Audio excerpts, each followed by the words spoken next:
Bom, que todos nós sabemos que a imprensa está meio desesperada, já isso sabemos, e depois das últimas eleições, então, a coisa ficou ao rubro. E a CNN foi palco novamente de uma deplorável situação no que diz respeito à honestidade intelectual, até histórico-política e ideológica, no que diz respeito aos fascismos, ou às democracias, ou aos comunismos, ou seja o que for. Vejam este comentário. A direita europeia não é a extrema-direita, entre aspas, de André Ventura. Tal como Salazar não era exatamente um fascista, André Ventura não é exatamente um homem de extrema-direita. É muito mais um populista e ainda assim bastante moderado.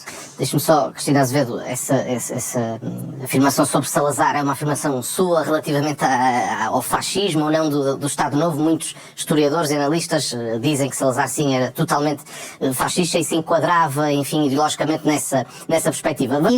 Mas deixe-me já agora, antes de continuar, explicar-lhe do que é o meu ponto de vista. Quer dizer, também está escrito e está bastante provado que quando eu digo que Salazar não era fascista, não era fascista, e está de facto comprovado na linha dos nazis, nem de Mussolini. Portanto, isso está completamente comprovado. Era um regime fascista, sim. Era um outro estilo, ok?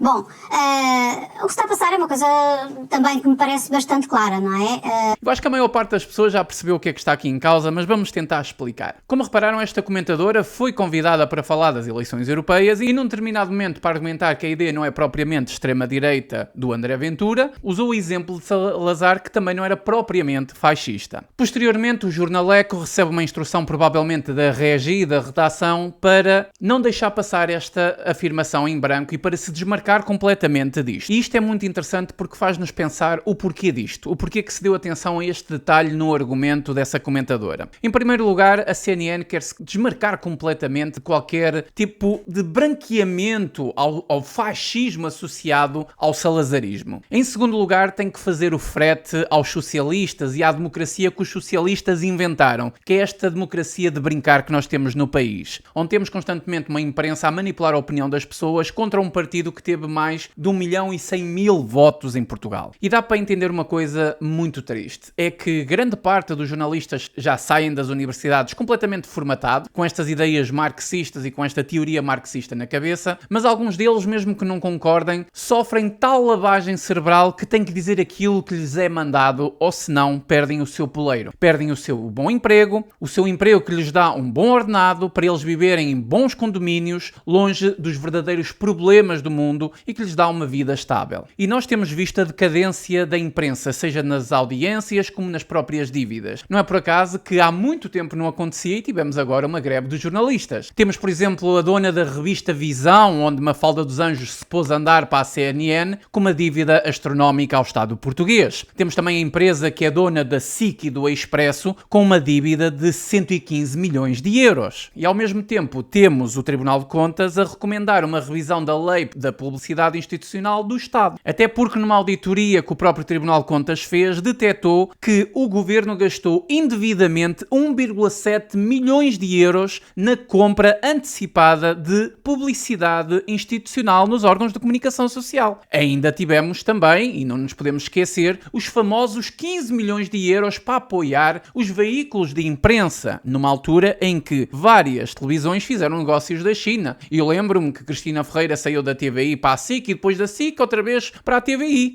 Portanto, podemos concluir que temos uma imprensa parasita dos dinheiros públicos e está com medo, obviamente, que um político como André Ventura feche a torneirinha e acabe de uma vez por todas com a mama. E já agora, para terminar este vídeo, numa questão mais ideológica em relação ao fascismo ou não de Salazar, por que não utilizamos o próprio guru da esquerda portuguesa em relação a esse aspecto? Ouçam as palavras de Mário Soares. Fui sempre inimigo de Salazar, o meu pai foi também inimigo de Salazar, lutámos sempre contra o Salazar.